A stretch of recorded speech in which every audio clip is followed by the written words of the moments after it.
Hey everyone, I am talking with Mr. Productivity himself, Mark Struczewski. He is a Houston based productivity coach and host of the Mr. Productivity podcast. He brings over 1,290 episodes of experience to help leaders conquer overwhelm. Drawing from his daily running routine, that's right, I said daily, and commitment to continuous learning, he offers practical strategies to overcome distractions and achieve clarity. Now let's move into the episode. Hello, and welcome to the Small Business Sweet Spot. I'm your host, Barb Davids, and this show is dedicated to helping small business owners like you get more organic website traffic, and also to help create and distribute content and analyzing the numbers so that we can make better informed marketing decisions.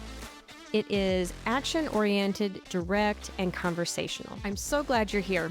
Let's go. And welcome back to the Sweet Spot. I am here today with Mark Struczewski. Mark, how are you doing? Well, I'm in Houston, Texas. It is like 1,000,000 degrees, but I'm happy to be here to serve you and your audience. Excellent, excellent. I'm going to say it. I'm so excited about this podcast. I know that word is totally overused, but I think we have a lot to talk about in terms of productivity and even running. We both have running involved, Mhm. and I'm all about improving and business and personal. So I'm going to be excited to talk about all the things today. Let's start with running because I want to talk shop a little bit. We talked a little bit before, and I'm curious about how productivity and running, or did running spur productivity? Is there any correlation between the two? Nope. Okay, What great. started it all was just being honest with you. What started it all, we had Hurricane Harvey come visit us back in the end of August 2017. And it got 51 inches of rain over 3 days. My wife and I house did not get that flooded, but during that weekend, I read an article on runnersworld.com. I don't know why I happened to see this article, but it said, "What I learned from running 1 mile a day for 250 days." And I thought to myself, hmm, I could do that. And on August 29th, 2017, I went for my first run. Now, I had been running before that, but not every single day. Okay. And now I'm at, well, as of today, we're recording this on August 8th, 2,532 days in a row. I've run during the winter storm in February 2021 when it was 15 degrees for a couple days here in Texas. And I remember I was running at 5 o'clock in the morning in my house. I'm not crazy. I'm not going to run. It's 15 degrees outside. And the lights went out. The power went out. I grabbed my flashlight and actually finished running in the house. I've run with back pain. I've run with knee pain. I've run Wow. with something very painful called a thrombose hemorrhoid. It's Hmm. as painful as you think it is, but Okay. every day means every day, no excuses. That is so incredible. That is a lot of days running. I can't, being a runner myself, I cannot even imagine because I like having at least a down day or two, especially after a long run. Do you run the same all the time or just a mile or? Oh, it's between 1 and 2 miles Okay. because I can't do a marathon because I run every day. I can't take a Yeah. day off because I have to start over at 1. Yeah. So the minimum is 1 mile, Okay. and I generally do about 2 to 2.5 miles. Takes me about 20 minutes. But if I Mhm. do more than that, then I may not be able to run the next day. Okay. All right.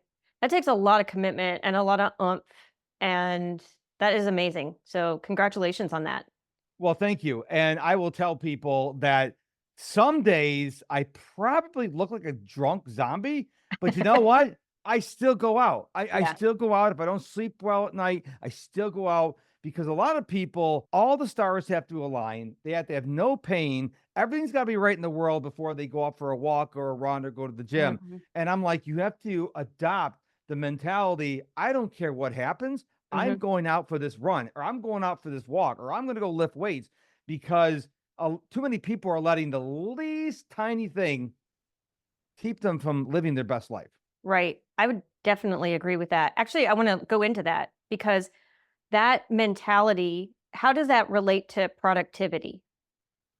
Well, I've been saying that healthy people are productive people, happy people are productive people. And it's all comes down to discipline. People ask me, how do you get up between 4:30 and 5 o'clock, 7 days a week, including weekends, holidays, and vacations? I said, because I choose to. It's a discipline. I don't go to bed with my fingers crossed and go, oh, I hope I wake up in time. No, I don't need an alarm. I wake up naturally. Now, Eh, the night before, I go screens off at 7:30 and I'm lights out at 8:30. So I don't think anything good happens after 8:30 at Mhm. night. So I go to bed and I Mhm. wake up early. But it comes to discipline. Whether you want to get control of your procrastination, your email inbox, stop spending so much time on social media, it boils down to discipline, which is tied directly into personal responsibility. Something very few people are talking about these days. Everyone's saying, well, it's not me. It's Barb, it's Mark, it's Steve, it's Stanley, it's Right. John's. No, I think Gary Vaynerchuk says it right. If you take personal responsibility for everything in your life, life is so much easier. Mhm. I 100% agree with that. And I think talking about the 5:30 to get up time or the 4:30 and then you start with the going to bed at night, there is a direct correlation with that because when I started doing that on a regular basis, it was so much easier to get up in the morning rather than when I was just kind of going to bed whenever I wanted to.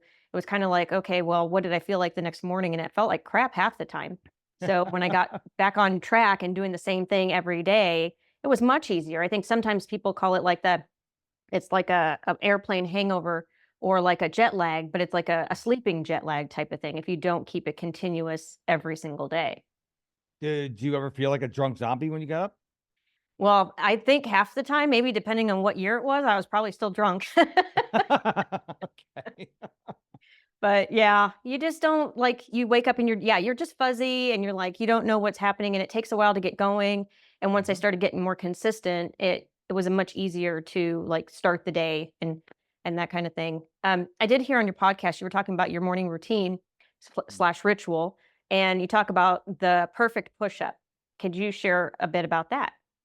Well, it's actually called a proper push-up. See, a lot Proper. of people do cheating push-ups. So they may have their knees on the ground or kind of get halfway down. Yeah. I do a proper push-up, which is a military push-up, which means you're like in a plank position, you do one push-up. People go, "Only one?" I said, "When's the last time you did a proper push-up? No cheating, not halfway down, not knees on the ground. I mean, a full push-up. Now, eventually, I want to get to 2 push-ups and 3 push-ups and 4 push-ups, but I want to get a streak long enough where I am doing a proper push-up. Now, my biggest challenge is not the push-up, is my dogs. They want to come and give me licks and loves and like, hey, I need to focus here. But yeah, so I do a proper push-up every day. It's something I've been doing. I'm 59 and people go, no, you're not 59. I actually have to pull out my license to show people that I am 59 because partly I shave all the gray off, but the other part is I could talk about what else I do in my morning routine, but I take good care of myself because I want to live and run on my 110th birthday. Mm. That's a hefty goal, I feel like. That's 110. Well, nowadays it feels like people are living to 100 more often. Right. Not the people who don't take care of themselves, True. but the people who stay active. Yeah, Yeah. getting to 100, 110, I believe 120, 130 is not too far away for most people. Yeah. All right. And when people say they are productive, what do you think they mean versus what you think productive means? Most people think being productive is you're busy. Mm, Okay.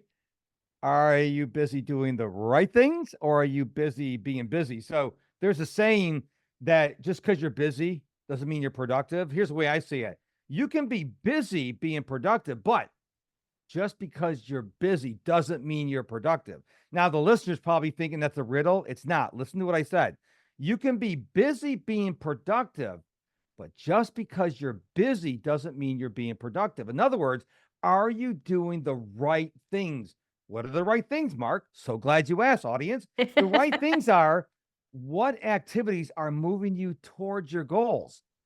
Okay. If you're spending hours on end scrolling on TikTok or Instagram or Facebook or X or YouTube, is that pushing you toward pulling you towards your goal or pushing you away from your goal? We all know. I mean, we're all smart people listen to your podcast.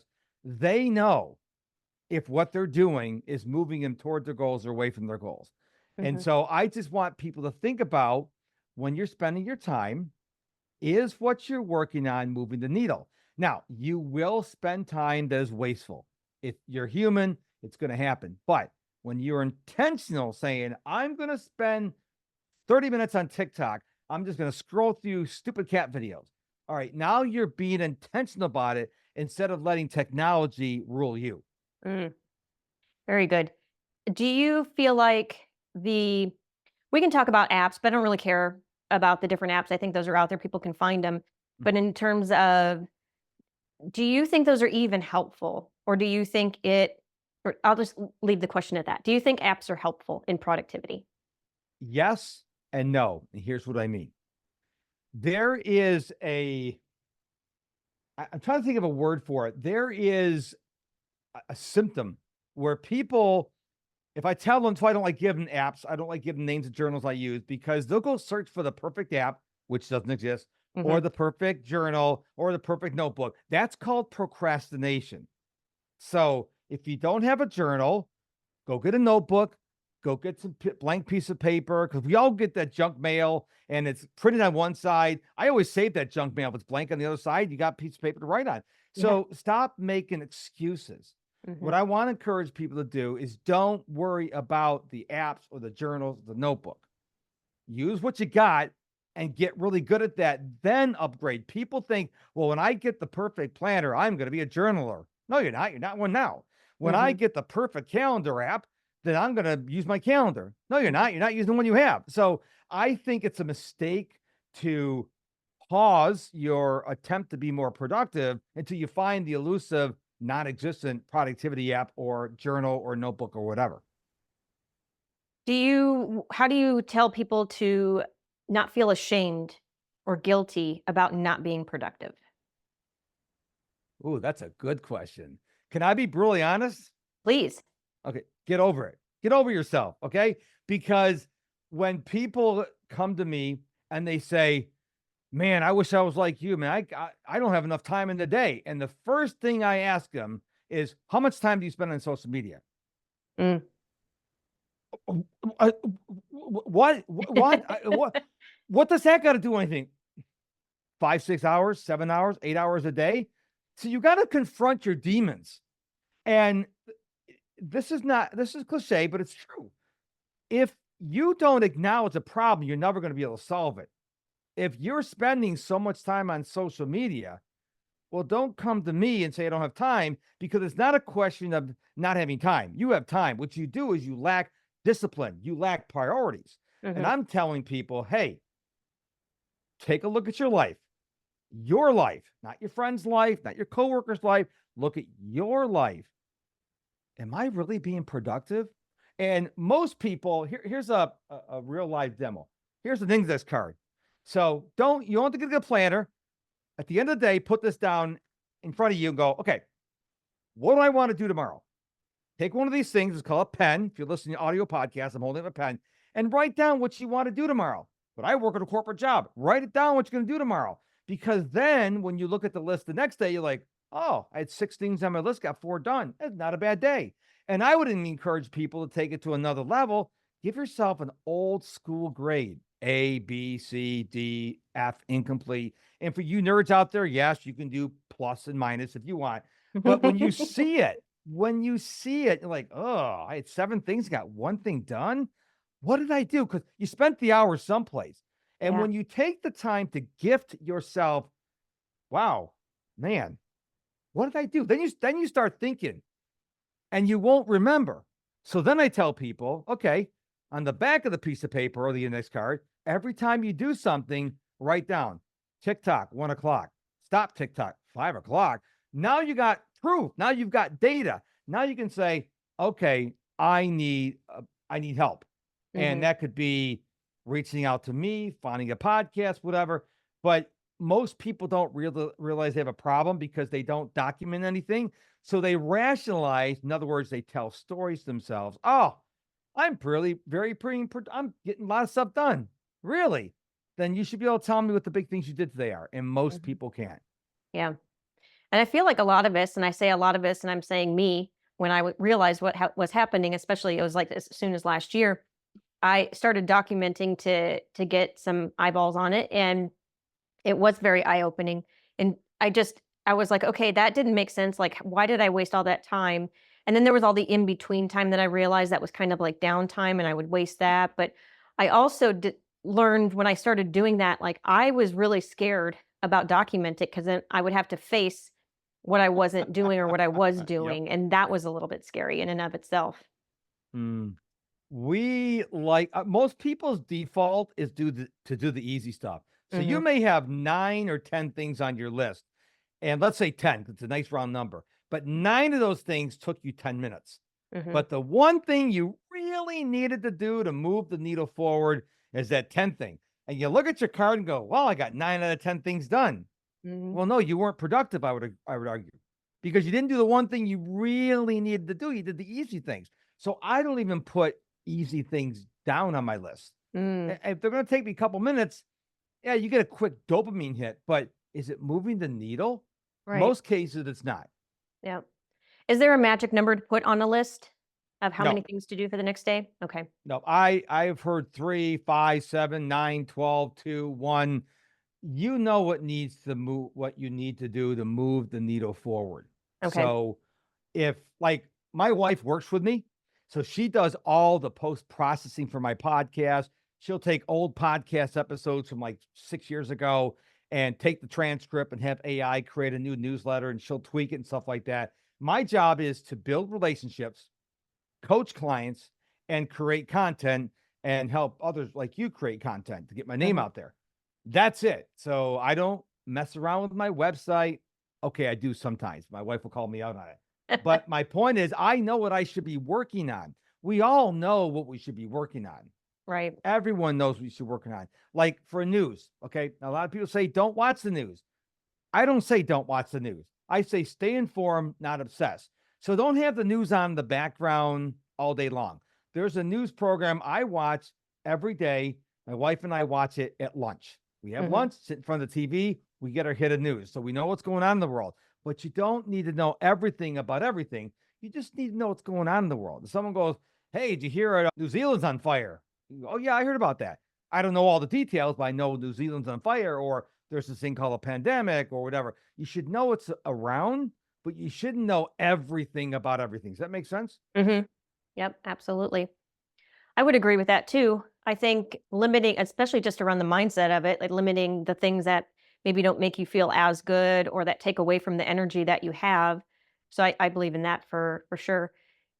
With productivity and relation to motivation, I want to hear your perspective on how those kind of go together because, and also in particular with like motivation and how it comes from either physical or emotional and how that plays a role into being productive.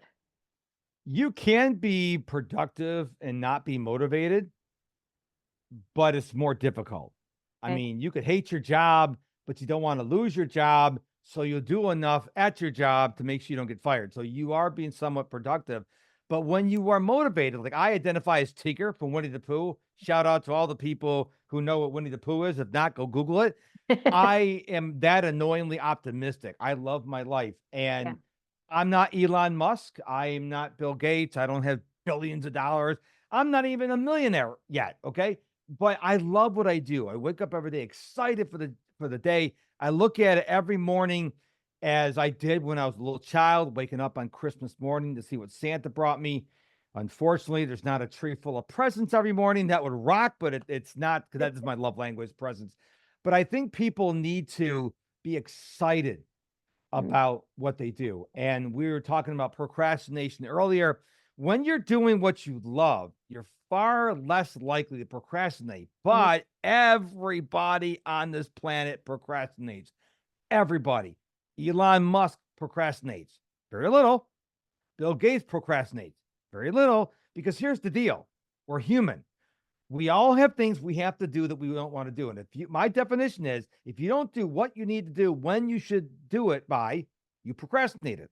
mhm, Now, the high performance people in our lives, they procrastinate very little, but they still procrastinate. And as you go down the so-called food chain, we tend to procrastinate more. And they're like, well, I hate my job. All right. Someone got a gun to your head? What do you mean? Well, if you don't like the job, go get another job. And people look mhm, at you like, what? And they go, oh, I got benefit, I got perks and vacation. Like, okay, well, so you get good pay, lots of benefits, but you're miserable. Is it really worth it? Wouldn't you like to go someplace else, maybe make a little less money, but be happy?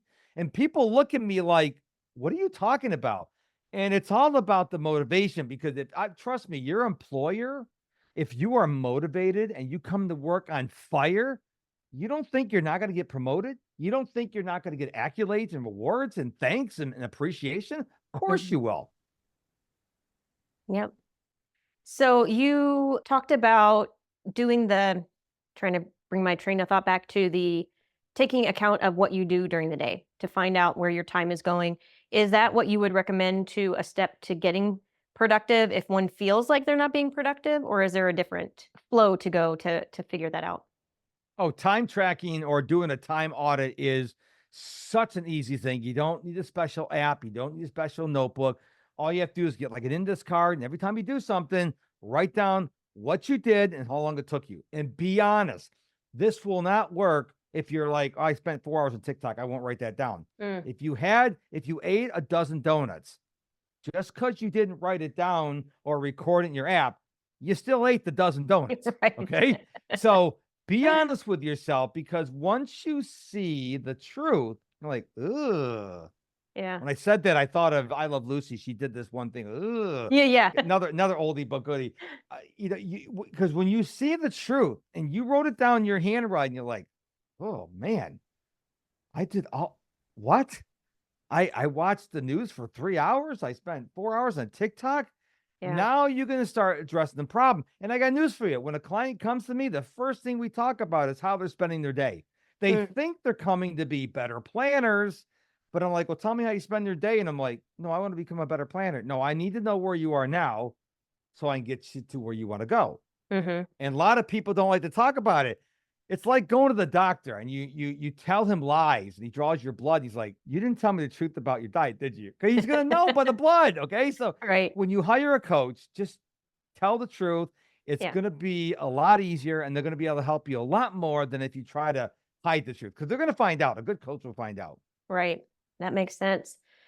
So is there anything that we haven't covered that you think we should cover that's very important to know around productivity and how it relates to us as small business owners? Yes, I want to talk about health and wellness, because healthy people are productive people, and we need to be far more active than we are. So I mentioned earlier, I'm 59 years young. Here's my morning routine. I wake up between 4:30 and 5. I do a proper push-up. I do a 4-minute squat. This is something I learned from a book called Built to Move. And a lot of people say age, they become sedentary. And we all seen those kids when they sit down on the ground with their feet in the ground, their butt almost touched the ground. Can you do that? As you get older, those hip flexors get really tight. So I started doing these hip flexors, the squatting every day. The first day my body goes, no sweat. The second day my body's going, whoa, we doing this every day? So I do it every day. Then I started doing farmer's carries. I carry 2 20-pound weights in my house, down my hallway, through the library, into the living room and back. Do that for 6 minutes. I do 2 45-second kettlebell swings. Okay. Then I will briskly walk up and down my hallway while reading a book. See, multitasking here. If it's a weightlifting day, I will lift weights for 5 to 10 minutes, then do the walking. Then I go out and ground for 5 to 15 minutes. And then I go out for my run. Then I take a cold shower. Well, as cold as a shower can get in Houston in the summertime. And that's my day. Now, to most people, they're going to like, wow, that's a lot. But I don't feel 59. I feel like I'm 42. And that's because I'm intentionally taking care of myself. I would feel even better if I could stay away from the sugars. I love sugar. I got a sweet tooth. So I'm not perfect. But I'm telling you, if you want to be more productive, start being more active. My wife, for our anniversary, got me a rebounder, which goes right behind our couch in our living room, so I can watch TV while I'm rebounding. You can go outside, and this is something nobody talks about. Take off your shoes and socks. You wouldn't want to do it you're in Minnesota, right? Yep. You wouldn't want to do this in the wintertime when it's like 4 degrees. No. The coldest I've ever grounded outside was 27 degrees. I put blankets over my feet, but it does ease the inflammation. Okay. And then, like, about an hour before I was on your show today, I was outside, just my shorts, taking in the hot sun, because there's a joke online that in the summertime, it goes the sun, Texas, and then Earth. So put that visual in your mind. So I got sun for about 30 minutes while I'm grounding, and I was doing some reading on my Kindle. So I just implore people take care of yourself. If Mm, you have young kids and they go to bed at 7:30, don't stay up until 11. Go to bed at 8 o'clock and get rest. Because people always tell me they have little kids they can't sleep in because the kids are up early. Well, then go to bed when they do. mm-hmm. They're like, what? You don't need to watch what's on TV. It's all streaming anyways. Watch it tomorrow. Right. Yep. Good, good, good, good. Okay, so if somebody was listening and they're like, okay, that's a lot of great information, and they can only have one thing to take away from it, what would you recommend they take away? I want to go back to what I just said. You've Okay. got to take care of yourself because when you take care of yourself, I'm talking mentally, physically, and spiritually. You've got to be maybe not Tigger like me, but Winnie the Pooh, just wear pants, or maybe Christopher Robin. But you got to have a positive attitude. And you can't have a positive attitude if you're like smoking a lot and drinking, getting high all the time and abusing your body. It's not going to work. It's not Right, sustainable for the long term. So please take care of yourself. right. I love that. Awesome, awesome. Okay, and if somebody wants to find out more about what you do and tune into your podcast and all the things, can you share how is best to reach you? Yes, go to my website, MrProductivity.com, MISTER, MrProductivity.com. There you can sign up for my free email newsletter and you can actually get a free, no obligation coaching call with me. Hmm, Details are on my website. If you're in the podcast, obviously you're listening to Barb's podcast.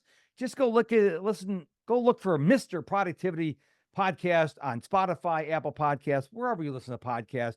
My mission is to help as many people as I can be more productive and live a more richer life. Well, thank you for that. I do appreciate it. And thank you so much for your time. My pleasure. Thank you for having me on. All right. And that wraps up this week's episode with Mark Struczewski and productivity for you and your small business to help your business thrive online. We'll see you in the next sweet spot. Cheers. Thank you for sticking around. I hope you enjoyed the episode. If you're looking for SEO and content marketing help, consider joining the Small Business Sweet Spot. It's a group coaching program where you can get answers to your questions about your business directly and clarity around the marketing strategies that you would like to implement in your business. You can find all kinds of information at compassdigitalstrategies.com. And if you like the episode, please tell a friend. Cheers.